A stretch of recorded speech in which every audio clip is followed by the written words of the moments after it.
first I want to give you my feeling. Part I really love the film, but I think the film is very playful, and I will never call it a drama, because there is a, I will not say it's funny, but starting with the title and how do you play with the audience, and it's a kind of a game, and a good one in a way, because it's go deeply in our story we had before. So it's like a remembering a little bit what the audience we we we had before when we were younger, or even actually. But I think, can we tell us a little bit about the tone of the film?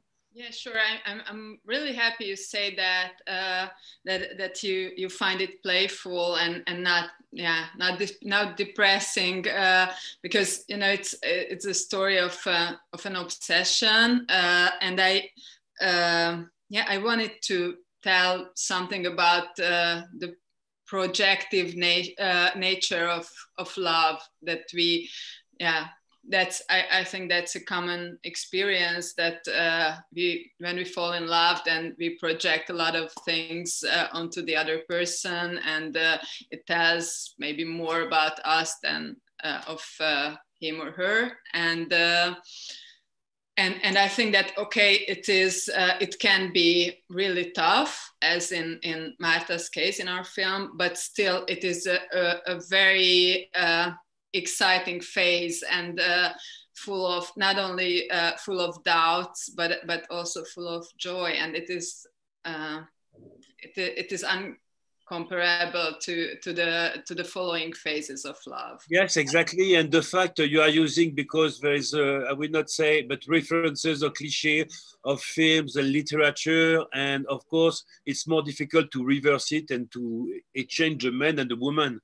But the good thing, which is a woman, because it reminds me and us all the things from the past, from An Affair to Remember, Ballot Macaret, and all the film, things we unconsciously in our culture of books, but for me, films, there's many things about the portrait of a woman.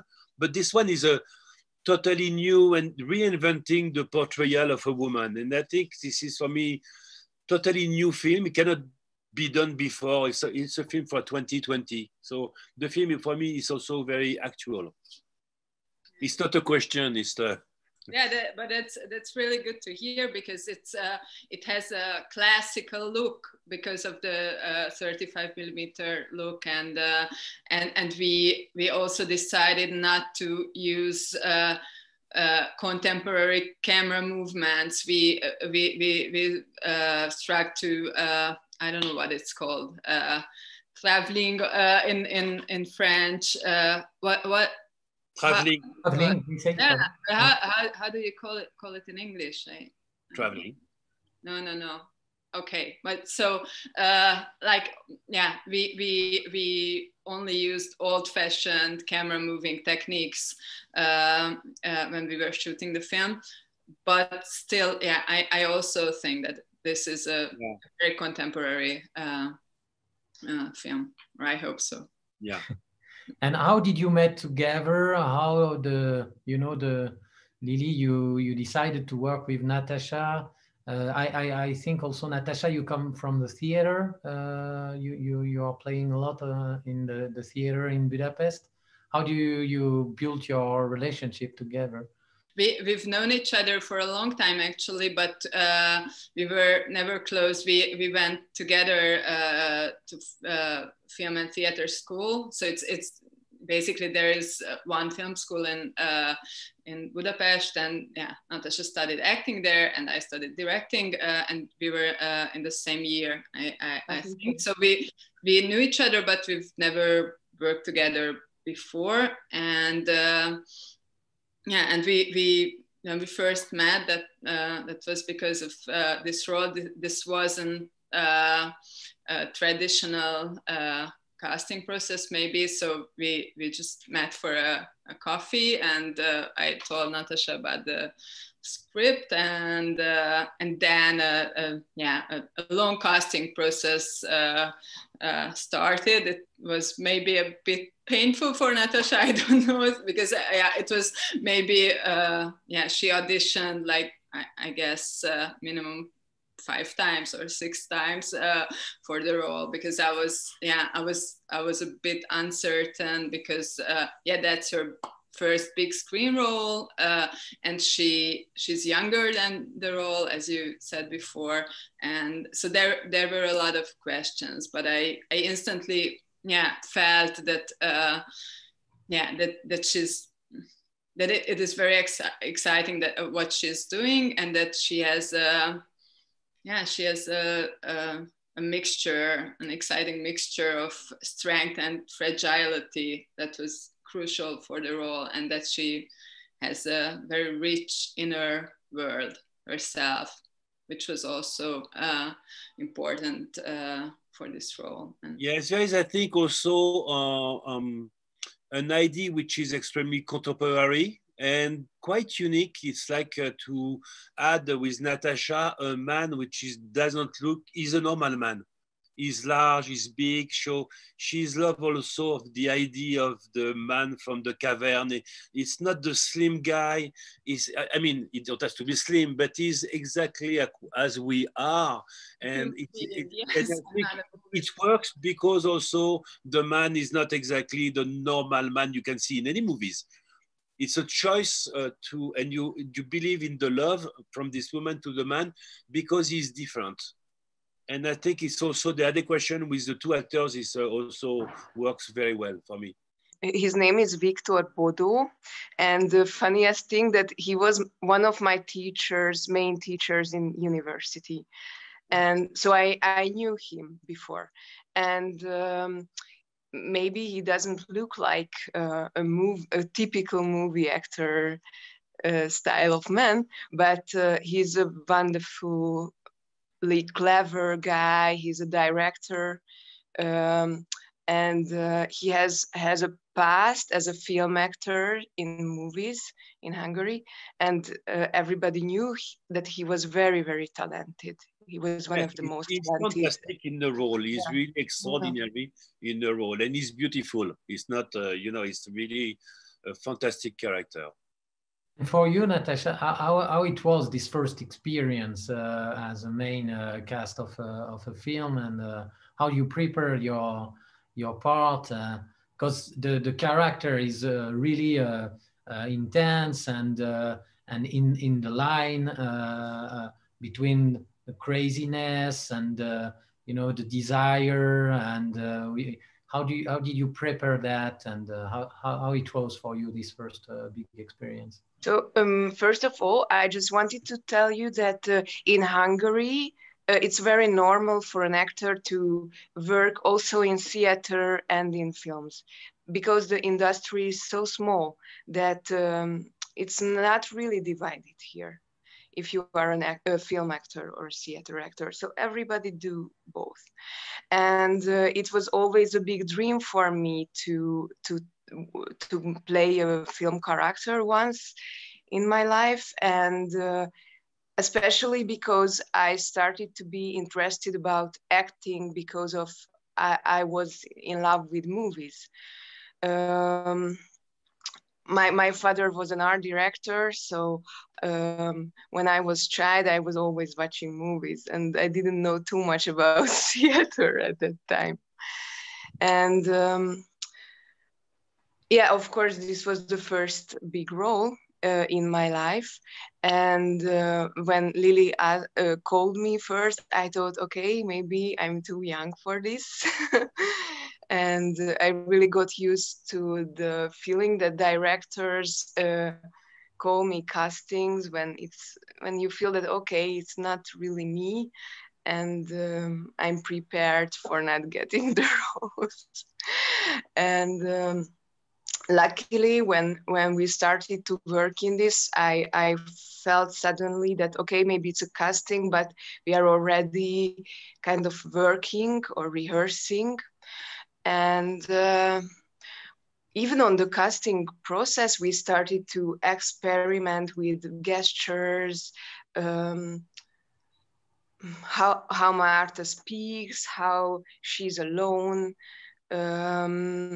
we made scenes together with the cinematographer Molly Robbie and Lili, where we were together in a flat, 3 of us, and Lili just asked me to be alone in a flat as Marta.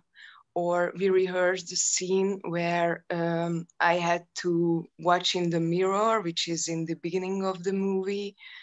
I remember of that clearly.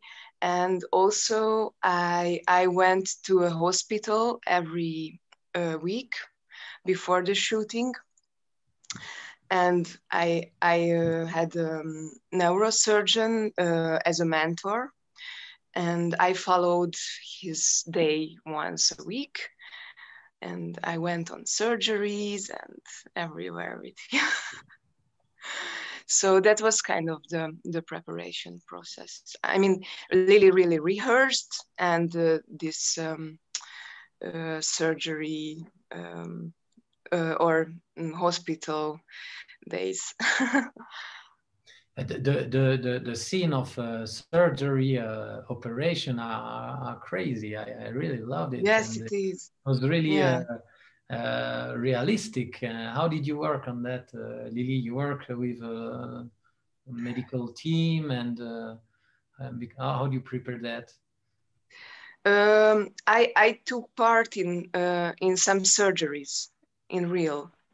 But the scene is looks freaky because you know, when you see the brain and the bloody things, then it's a real surgery. And there was only the cinematographer, and the other side where you see the actors. It's of course it's not a real surgery. We were just acting.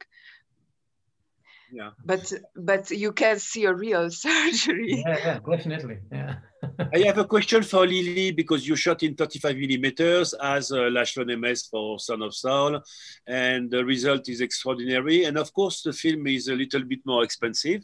So congratulations to your producers and the fans who help you to shot in 35. But does it change something about editing, because the film is also fragmented and very well edited? Was it some consequences about the editing to shooting in 35? Yeah, 35 caused a lot of concerns, of course, budget concerns and technical ones too, because the film lab in Hungary and everywhere in the world doesn't do so much lab work on 35 anymore. So the experience is dying out, really. So there were a lot of excitements about that. If the lab process will work really well and without any mistakes. But it's good that you mentioned László Nemes, because he was a big influence in this decision for me. After my first film, I wanted to do that film also in 35, and I made it with a different production company, and it was like budget considerations, and it turned out that no question. And we shot the film on Alexa, and afterwards I gave an interview, and I said that that was the year of Son of Saul, and I told the journalist that how nice that László is shooting on 35, and now his voice can be heard all over the world. And then we met somewhere accidentally here in Hungary, and he told me that he read that interview, and it's so good, and why didn't I shoot on 35? And then I told him that because of the budget. And then he told me that next time you shoot a film, the first decision should be 35, and then all the budget considerations will be you have to make different compromises, but do not touch this one. And I told that to my producers this time, and this film was produced by our own company this time, so it was quite different. But Péter Miskolc and Dóra Csernátoni, the two producers, were really understanding this whole film, and they also understood that this story full of mysteries and secrets has to be shot on a material that carries secrets and unsharpness and grains. So it was really crucial. Exactly, because I heard the filmmakers are shooting less. There is less text when in 35 than in digital. So it's the reason why you knew exactly what you wanted with a storyboard, or it was really prepared, I suppose, on the shot. Yes, it was prepared, and it was an interesting plus that I didn't expect, but experienced, I guess, Natasa as well, while we were shooting, that the crew was so much more concentrated. Exactly. Because of this expensive raw material. Everybody was, you know, when you shoot on digital, then the camera starts to roll, and then we start to gather in front of the camera, and slowly people are still chatting, etc. And in this case, there was only one screen for me and for the 2 or 3 people who really have to watch the scene on a screen. So it wasn't like everybody has his own screen, and it was, so it wasn't that only I was focused or the actors, but the whole crew. That was really nice as well. And of course, and we also. Sorry, I had to renounce of extra shooting days or expensive locations because of that. It is truly more expensive than digital, but I think it was worth it. Super, thank you. About the location, it's really interesting because I know as well the city of Budapest. You know, Lili, half of my life is Hungarian, so it's a city I know very well. And it's the first time I see this city shoot like that. There is something, the way you shoot Budapest, I think it's different. There is something you wanted to do with that. Yeah, I wanted to the city to reflect her actual state while we are midst of the story. So I think it changes how we see the city in the film, because it's a strange feeling that she is at the same time that's her hometown, but she's a foreigner too, and that I wanted to reflect this in the shooting of the film. And I was thinking about also some films like The Conversation or films like that, and this ambience and I don't know, some way to put the camera and shoot. Remember, it showed me a city which is more international in a way, something more than Budapest, which is quite interesting, I think, in the film. Maybe that's because the first draft of the screenplay was written for Paris, actually, where I lived in Paris for a short while when I was 20, and it was originally a story set in Paris, which is a much more romantic town maybe than Budapest, and then I changed it to my home, and but it was my clear intention to keep this floating ambience that is maybe more easier to get in Paris, and to show it a floating world somehow. And we were talking a lot about this with the DP, and to keep this feeling in Budapest. Okay, and I don't know if I think you first wanted to make something about the desire and love, but I have the feeling also that you are talking about part of the young generation in Hungary, this generation who left the countries in the last 20 years. And there is the question also to come back, to keep a link. There is, this love is also a love of the country, or there is something linked to the country. You wanted to talk about that? Because I felt that watching the film. Yeah, it was, I wanted to show this in a, that it's an unconscious decision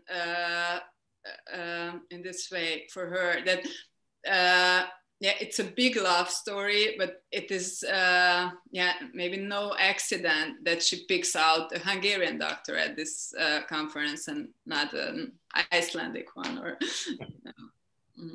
so, and it's not because she told herself that I should come home or go home, but it's, yeah. But it's linked culturally, which is, yeah, unconscious. We feel that. But the fantastic things before ending this Q&A, it's one of the rare films we are all the time talking about. Do you think, do you feel, it's like as a simple, not as the movie, only movie lovers, but about the story, about the acting. We, in the team, we are discussing all the time about the film, because it's quite interesting. There's so many different points of view, so many different ways to receive the film. So I think it's very open, and thank you to giving such an opportunity to discuss about the film. So it's a pleasure to have you during this Q&A. Thank you, Natasha. Thank you very much. Thank you, Lili. So you are, of course, welcome, Pierre-Emmanuel. You are welcome in Les Arcs. Of course. You are part of the family. I hope in the future we could receive you again, maybe with your next project, or I don't know, maybe a jury, or it will be really fantastic. You know, Natasha, you will see, we love to keep the link with the people of the European cinema. You know, Les Arcs is a kind of family, so we are very happy to welcome you in this family, and hope thank you very much. Work again and see you again, and especially here. You know, it's always better, Lili, you know it, to be in Les Arcs. You know, it's a great feeling. So unfortunately, it's, so you have the mountain here in the back. It's the only thing we can provide you in fact. The only thing we can offer is this normal view. It's the reason why we decide to do the Q&A, to respect the filmmakers, to say, okay, you are not coming, but we are coming for you and doing the Q&A. Yeah. It's beautiful. Yeah, it's beautiful. And if you have snow, then it's even more beautiful. Yes, I like it. It's so cold now. I enjoy it. I'm suffering and enjoying at the same time. Cold. Yeah, in fact, Frédéric is freezing outside just at the moment. Oh. No, but I don't dislike it. So I'm so happy to do the Q&A with you, and good luck for the film, and let's stay in touch. And maybe see you in Paris when the film will be released. We hope to see the film in France. Yes, yes, we'll be there. Thank you. Ciao. Thank you very much. Bye-bye. Bye-bye.